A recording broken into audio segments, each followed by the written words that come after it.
Жылына өрөөндөн миңдеген көчөт өндүргөн ысык көлдүк ишкер өзүн таппай жүргөн жигиттерге багбанчылык менен алектенүүнү сунуштайм. Жети өгүздүк багбан Кайрат Эмилбаев Бишкектин четине жылына миңдеген көчөт өндүргөн питомник куруп, агробизнесте алгылыктуу иштерди кылууда.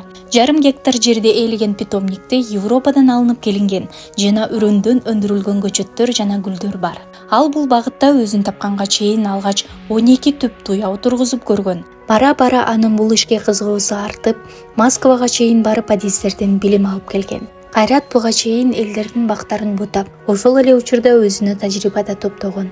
Агро ишкер алгач ирет өрөөндөн өндүрүлгөн көчөттөрдөн эле сезондо 200 000 сомго чейин пайда тапканын айтат. Ишкер негизги миссиясы катары Кыргызстандагы токойлордун масштабын кеңейтүүнү көрөт. Учурда анын командасында 7-8 адам эмгектенет. Кайрат өзүнүн башынан кечирген каталарын жашырбайт.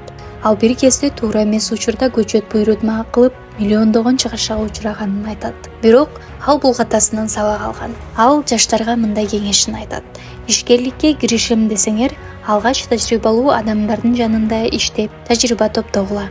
Ийгилик дароо келбейт. Бирок эмгекчил, чыдамкай адам сөзсүз жыйынтык көрөт. Кайрат Эмилбаев менен болгон толук маекти Лимон Медиа порталынан окуй аласыздар.